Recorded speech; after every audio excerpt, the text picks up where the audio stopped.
ಪ್ರತಿಯೊಬ್ಬರಿಗೂ ಯುಗಾದಿ ಹಬ್ಬದ ಶುಭಾಶಯಗಳು. ಸೊ ಎಲ್ಲರ ಮನೇಲಿ ಯುಗಾದಿ ಚೆನ್ನಾಗಿ ಆಗ್ತಾಯಿದೆ ಅಂತ ಭಾವಿಸ್ತೀನಿ, ಚೆನ್ನಾಗಿ ಮಾಡಿದ್ದೀರಾ ಅಂತ ಅಂದ್ಕೊತೀನಿ. ಸೊ ಯಾರ್ಯಾರ ಮನೇಲಿ ಯುಗಾದಿ ಆ್ಯಂಡ್ ಹೊಸದಡ್ಕು ಎಲ್ಲ ಮಾಡ್ತಾಯಿದ್ದೀರೋ ಅವರೆಲ್ಲರಿಗೂ ಈ ವರ್ಷ ಶುಭ ತರಲಿ. ಆ್ಯಂಡ್ ಯುಗಾದಿ ಮಾಡೋಕ್ಕಾಗದೇ ಇರೋರಿಗೂ ಶುಭ ತರಲಿ. ಆ್ಯಂಡ್ ಇವತ್ತು ಏನೇನಾಯಿತು ಬೆಳಗ್ಗೆಯಿಂದ ಯುಗಾದಿ ಹಬ್ಬ ಹೇಗೆ ನಾವು ಸೆಲೆಬ್ರೇಟ್ ಮಾಡಿದ್ವಿ ಅನ್ನೋದು ನಿಮ್ಮ ಜೊತೆ ಶೇರ್ ಮಾಡ್ತಾಯಿದ್ದೀನಿ. ಹೋಗಿ ನೋಡ್ಕೊಂಬನ್ನಿ. ಹೋಪ್ ನಿಮ್ಗೆ ಇಷ್ಟ ಆಗುತ್ತೆ ಅಂತ ಭಾವಿಸ್ತೀನಿ. ಆ್ಯಂಡ್ ಕ್ವಿಕ್ಕಾಗಿ ಒಂದು ಪಿಕಲ್ ರೆಸಿಪಿ ಕೂಡ ಹಾಕಿದ್ದೀನಿ ಇದ್ರೊಳಗೇನೆ. ಸೊ ನಿಮ್ಗೆ ಇಷ್ಟ ಆಗುತ್ತೆ ಅಂತ ಭಾವಿಸ್ತೀನಿ. ಇಷ್ಟ ಆದರೆ ಲೈಕ್ ಮಾಡಿ, ಶೇರ್ ಮಾಡಿ ಮತ್ತು ಸಬ್ಸ್ಕ್ರೈಬ್ ಮಾಡ್ತೀರಲ್ಲ. ನನಗೆ ಹಬ್ಬ ಅಂತಂತಂದರೆ ಫಸ್ಟು ಸಂಭ್ರಮಿಸೋದೇನಂತಂದರೆ ರಂಗೋಲಿ ಹಾಕೋದು. ನನಗೆ ಪ್ರತಿದಿನ ರಂಗೋಲಿ ಹಾಕೋಕ್ಕೂ ಇಷ್ಟ. ಹಬ್ಬದ ದಿನ ಅಂತೂ ಇನ್ನೂ ಇಷ್ಟ ಆಗುತ್ತೆ, ಯಾಕೆ ಅಂತಂದರೆ ಕಲರೆಲ್ಲ ಹಾಕ್ಬೋದು ಅಂತ. ಯಾಕಂದರೆ ಟೈಮ್ ಇರಲ್ಲ. ಬಟ್ ಈ ವರ್ಷ ಏನು ನಾನು ಆರಾಮಾಗೇ ಇದ್ದೀನಿ. ಸೊ ಯಾವುದೂ ಕೆಲ್ಸಕ್ಕೆ ಹೋಗ್ತಾಯಿಲ್ಲ, ಹುಡುಕ್ತಾ ಇದ್ದೀನಿ, ಇನ್ನೂ ಯಾವುದೂ ಸಿಕ್ಕಿಲ್ಲ. ಎಲ್ಲರೂ ವಿಶ್ ಮಾಡಿ ಬೇಗ ಕೆಲಸ ಸಿಕ್ಕಲಿ ಅಂತ. ಸೊ ಅದಕ್ಕೆ ತುಂಬ ಪೀಸ್ಫುಲ್ಲಾಗಿ ಎದ್ದು ರಂಗೋಲಿ ಎಲ್ಲ ಇಟ್ಟು ಅದಾದಮೇಲೆ ಮನೆಗೆ ಇದು ಏನು ಬೇವು ಮತ್ತು ಮಾವಿನ ಎಲೆ ಎಲ್ಲನೂ ತಂದಿದ್ರು ನಮ್ಮ ಚಿಕ್ಕಪ್ಪ. ಅದನ್ನೆಲ್ಲ ರೆಡಿ ಮಾಡ್ಕೊತಿದ್ವಿ. ಪ್ರತಿ ವರ್ಷ ನಮ್ಮ ಮನೆಯಲ್ಲಿ ತೋರಣ ಕಟ್ಟೋದು ನಮ್ಮ ಚಿಕ್ಕಪ್ಪನೇ. ಎಷ್ಟೋ ಈಗ ನನ್ನ ಮದುವೆ ಆಗ 10 ವರ್ಷ ಆಯಿತು. ಅದಕ್ಕೂ ಮುಂಚೆಯಿಂದನೂ ಅವರೇ ಕಟ್ತಾ ಇದ್ದಾರೆ. This outing Mama made. I didn't know to do outing. That's okay. You can take help. But it's nice ಇದೆ. ಎಷ್ಟು ನೀಟಾಗಿ ಕಲರ್ ಆಗ್ತಿದೆಯಾ ನೋಡು, ಚೆನ್ನಾಗಿ ಆಗ್ತಿದೆಯಾ ಮಗನೆ. ಮಾಡಪ್ಪ, Make it go out of the line. Chakli ಬಟ್ಗೆ ಹಾಕೊಂಡು ಕುತ್ಕೊ ಮಗನೆ, ಕಾಲು ನೋವು ಬರುತ್ತೆ. ಇಲ್ಲಾಂದರೆ ಇಟ್ಸ್ ಓಕೆ, ನಿಧಾನಕ್ಕೆ ಮಾಡು, ಟೈಮ್ ಇದೆ ಆಯಿತಾ. There is no school today. There is no school, there is no hurry. ಆರಾಮಾಗಿ ಮಾಡು. Where is school? ನಾನೇ ಹಾಕ್ಸಲ್ಲ ನಿನ್ನ ಕೈಲಿ. Amma, keep this rangoli for 7 days. ಮಳೆ ಬಂದರೆ ಹೊಟ್ಟೋಗುತ್ತೆ, ಇಲ್ಲಾಂದ್ರೆ ಅಜ್ಜಿಗೆ ಹೇಳ್ತೀನಿ ಅಳಿಸ್ಬಿಡಿ ಅಂತ, ಆಯಿತಾ. Amma, put one protective thing. ಸರಿ ಆಯಿತು, And put ಹಾಕೋಣ. some walls on it. ಹಾಂ ಸರಿ ಆಯಿತು.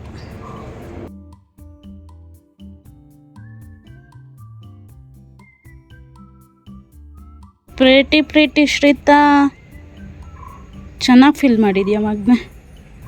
It's not bad. It's very good. I like the color combinations. Thanks, Mom. ನಮ್ಮ ಹವ್ಯಾಸಗಳು ಏನಿರುತ್ತೋ ಅದನ್ನೇ ಮಕ್ಕಳು ನೋಡಿ ಕಲಿಯೋದು. ಸೊ ನನಗೆ ಈ ಥರ ಆರ್ಟ್ ಕ್ರಾಫ್ಟ್ ಅಂದರೆ ತುಂಬ ಇಷ್ಟ. ಅದು ನನ್ನ ಮಗಳಿಗೂ ಬಂದಿದೆ. ಅವಳಿಗೂ ರಂಗೋಲಿ ಹಾಕೋದು ಅದೆಲ್ಲ ತುಂಬ ಇಷ್ಟಪಡ್ತಾಳೆ. ಆ್ಯಂಡ್ ಎಲ್ಲರೂ ಅದನ್ನು ಮಾಡಿಸಿ ಕೂಡ ಮಕ್ಕಳ ಕೈಲಿ, ಮಕ್ಕಳಿಗೆ ನಮ್ಮ ಟ್ರೆಡಿಷನ್ಸ್ ಅರ್ಥ ಆಗಲಿ. ಪ್ರತಿಯೊಂದೂ ಅರ್ಥ ಆಗೋದೇ ಹಬ್ಬಗಳಿಂದ.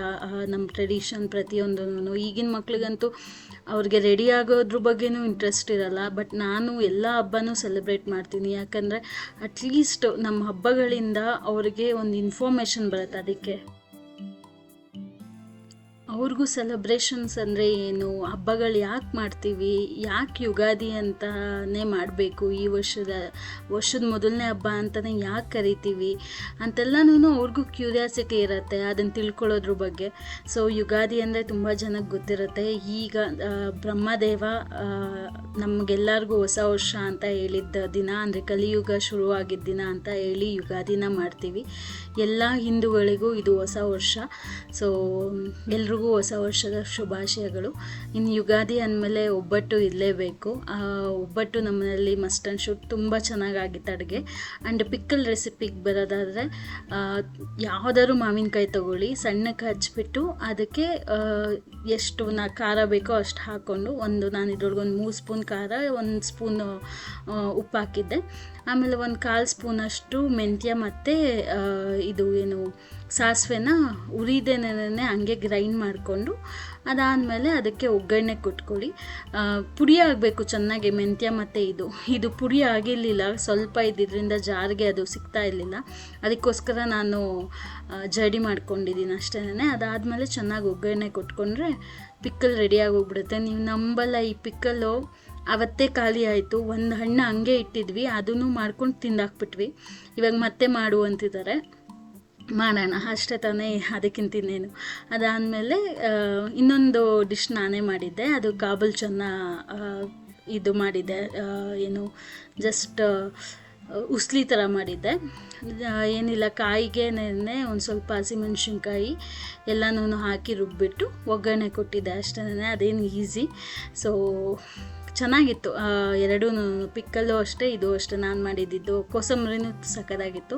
ಇನ್ನು ಮಾವಿನಕಾಯಿ ಚಿತ್ರಾನ್ನ, ಒಬ್ಬಟ್ಟಿನ ಸಾರು, ಕೋಸಂಬರಿ, ಪಿಕ್ಕಲ್ಲು, ಅದಾದಮೇಲೆ ಉಸ್ಲಿ, ಆಮೇಲೆ ಒಬ್ಬಟ್ಟು.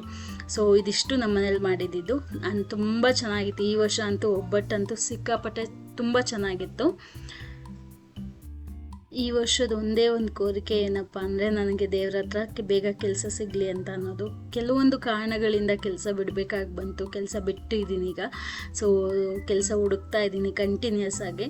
ನೋಡೋಣ ದೇವರು ಎಷ್ಟು ಬೇಗ ಕೆಲಸ ಕೊಡ್ತಾರೆ ಅಂತ ಅಂದ್ಬಿಟ್ಟು. ಆ್ಯಂಡ್ ಚೆನ್ನಾಗಿತ್ತು. It is a peaceful Ugadi ನನಗಂತೂ. ಯಾಕಂದರೆ ಕೆಲ್ಸಕ್ಕೆ ಹೋಗ್ತಾ ಇದ್ದರೆ ಹಿಂದಿನ ದಿನ ಬಂದೆಲ್ಲ ರೆಡಿ ಮಾಡ್ಕೊಬೇಕಾಗಿತ್ತು. ಆ ಥರ ಹರಿಬರಿ ಇರಲಿಲ್ಲ. ಆರಾಮಾಗೆದ್ದು ಆರಾಮಾಗಿ ಪೂಜೆ ಮಾಡಿಕೊಂಡು ಆರಾಮಾಗಿದ್ದೆ ನಾನು. ಸೊ ಆದಮೇಲೆ ಚೆನ್ನಾಗಿ ಬ್ಯಾಟಿಂಗ್ ಮಾಡಿ ನಾನು ಒಂದೆರಡು ಫಿಲಮ್ ನೋಡಿದೆ. ಆ ಫಿಲಮ್ ನೋಡಿಕೊಂಡು, ಲ್ಯಾಂಡ್ ಲಾರ್ಡ್ ಫಿಲಮ್ ಹಾಕಿರಲ್ಲ, ಅದನ್ನು ನೋಡಿಕೊಂಡು ನಾನು ವ್ಲಾಗ್ ಎಂಡ್ ಮಾಡೋದೇ ಮರ್ತೋಯ್ತು. ಬಟ್ ಅದಾಗಿದ್ದು ನೆಕ್ಸ್ಟ್ ಡೇ ನಾವು ದುರಂಧರ್ 2 ಮೂವಿ ರಿಲೀಸ್ ಆಗಿತ್ತಲ್ಲ, ಅದಕ್ಕೆ ಹೋಗಿದ್ವಿ. ಸೊ ದೂರದರ್ಶನ್ ಹತ್ರ ಮಾವಿನ ಮೇಳ ಸ್ಟಾರ್ಟ್ ಆಗೋಗ್ಬಿಟ್ಟಿದೆ. ಬಟ್ ಏನಂದರೆ ನಮ್ಮೂರಲ್ಲಿ ಮಾವಿನ ಹಣ್ಣು ಸಿಗುತ್ತೆ. ಅಲ್ಲಿ ಮಾವಿನ ಹಣ್ಣು ತಿಂದ ಮೇಲೆ ಯಾಕೋ ಈ ಬೆಂಗಳೂರಲ್ಲಿ ಸಿಗೋ ಮಾವಿನ ಹಣ್ಣಿನ ಬಗ್ಗೆ ಆಸಕ್ತಿ ಇಲ್ಲ ನನಗೆ. ಸೊ ಅದಕ್ಕೆ ನಾವೇನು ತೊಗೊಂಡಿಲ್ಲ. ಫಿಲಮ್ ನೋಡೋಕ್ಕೆ ನಾವು ಒರಾಯನ್ಗೆ ಹೋಗಿದ್ವಿ. ಯಾಕಂದರೆ ಅಲ್ಲಿನ ಸೌಂಡ್ ಎಫೆಕ್ಟ್ ತುಂಬ ಇಷ್ಟ ನನಗಾಗಲಿ ನನ್ನ ಹಸ್ಬೆಂಡ್ಗಾಗಲಿ. ಸೊ ಅದಕ್ಕೋಸ್ಕರ ಹೋಗಿದ್ವಿ. ಊಟ ಏನೂ ಮಾಡಿರಲಿಲ್ಲ ಅಂತೇಳಿ ಒಂದು ಕೇಕ್ ತೊಗೊಂಡಿದ್ದೆ. ಲಾಸ್ಟ್ ಯಾವಾಗೋ ಒಂದು ಸಲ ರೆಡ್ ವೆಲ್ವೆಟ್ ಕೇಕ್ ತಿಂದಿದ್ದೆ, ಅಲ್ಲಿ ತುಂಬ ಇಷ್ಟ ಆಗಿತ್ತು ಅಂತ. ಬಟ್ ಈ ಸಲ ವರ್ಸ್ಟ್ ಆಗಿತ್ತು. ಇನ್ನು ದುರಂಧರ್ ಮೂವಿ ಹೇಳಬೇಕು ಅಂದರೆ ಸಿಕ್ಕಾಪಟ್ಟೆ ಸೂಪರಾಗಿದೆ, ಎಲ್ಲರೂ ಹೋಗಿ ನೋಡಿ ಅಂತಲೇ ಹೇಳ್ತೀನಿ.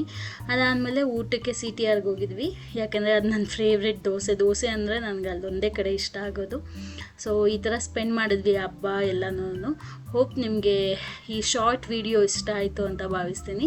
ಇಷ್ಟ ಆದರೆ ಲೈಕ್ ಮಾಡಿ, ಶೇರ್ ಮಾಡಿ ಮತ್ತು ಸಬ್ಸ್ಕ್ರೈಬ್ ಮಾಡಿ. ನೀವು ಸಬ್ಸ್ಕ್ರೈಬ್ ಮಾಡಿದ್ರೆ ನಂಗೆ ತುಂಬಾ ಖುಷಿ ಆಗುತ್ತೆ. ಪ್ಲೀಸ್ ಸಬ್ಸ್ಕ್ರೈಬ್ ಮಾಡಿ.